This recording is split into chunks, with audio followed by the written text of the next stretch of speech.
कोविड-19 महामारी संक्रमण के दौर में प्रदेश तथा देश में शिक्षा व्यवस्था पूरी तरह से कोलैप्स हो चुकी है और डबल इंजन सरकारें आपदा के समय छात्रों को शिक्षा प्राप्त करने के लिए मौलिक अधिकार की रक्षा करने में पूर्ण रूप से असफल हो चुकी है।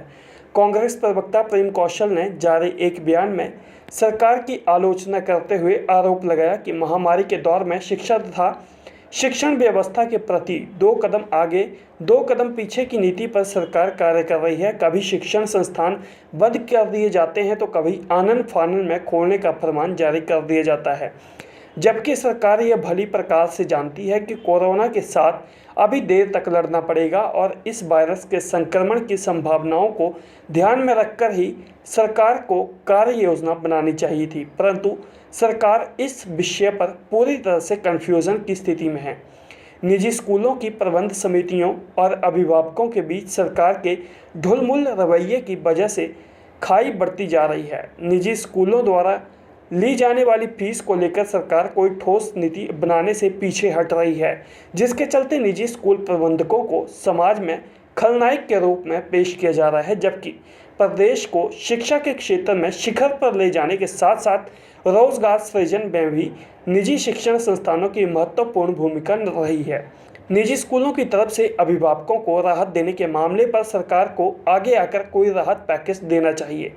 कांग्रेस प्रवक्ता ने आरोप लगाया कि महामारी का सामना करते हुए शिक्षा क्षेत्र में स्थिरता एवं निरंतरता बनाए रखने के लिए सरकार की कोई कार्य योजना नहीं है।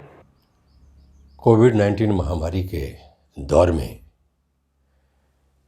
शिक्षा और शिक्षण व्यवस्था को सुचारू रूप से चलाने में और व्यवस्थित करने में डबल इंजन की सरकारें पूरी तरह से असफल हुई हैं, पूरी तरह से विफल हुई हैं। छात्रों का शिक्षा ग्रहण करने का जो मौलिक अधिकार है, उस अधिकार के प्रति सरकारों ने अपना उत्तरदायित्व निभाने में कोताही की है। सरकारों को ये जानकारी थी कि कोविड-19 वायरस के साथ लंबी लड़ाई लड़नी पड़ेगी, लंबी जंग करनी पड़ेगी और इस वायरस के साथ साथ ही सारी व्यवस्था को चलाना पड़ेगा।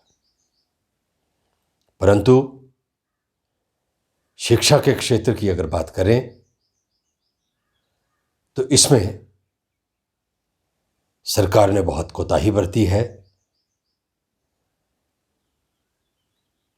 हमेशा से सरकार इस मसले के ऊपर शिक्षण संस्थानों को चलाने को लेके, उनको व्यवस्थित करने को लेके कन्फ्यूजन की स्थिति में रही है।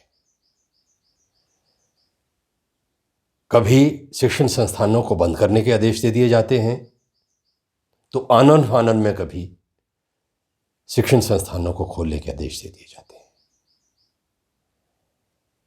चाहिए तो यह था कि एक स्पष्ट और फुल प्रूफ कार्य योजना सरकार बनाती, जिस कार्य योजना में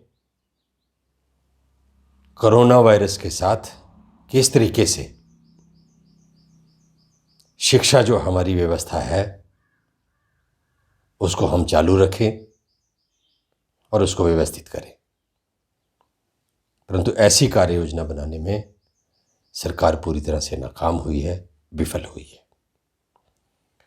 निजी शिक्षण संस्थानों की जो संचालन समितियां हैं, प्रबंधन समितियां हैं, प्रबंधक हैं, उनके बीच में और अभिभावकों के बीच में खाई दिन प्रतिदिन बढ़ती जा रही है। निजी स्कूलों द्वारा ली जाने वाली जो स्कूल की फीस है, उसको लेकर सरकार को ठोस नीति बनाने में असफल हुई है। अभी तो ये कहना चाहिए कि सरकार ने अपने कदम पीछे खींचे और निजी स्कूलों के जो प्रबंधक हैं, प्रबंधन समितियां हैं, आज उनको समाज के अंदर खलनायक के तौर पर प्रचारित किया जा रहा है। जबकि प्रदेश को शिक्षा के क्षेत्र में शिखर पर ले जाने में और रोजगार सृजन में निजी जो शिक्षण संस्थान प्रदेश के हैं उनका भी महत्वपूर्ण योगदान है। परंतु इसी के साथ जो अभिभावक हैं, क्योंकि हर व्यक्ति की जो आय है, आर्थिकी है, उसका नुकसान हुआ है, इसलिए अभिभावक अपनी जगह सही हैं, उनको राहत मिलना भी अनिवार्य है। परंतु ये राहत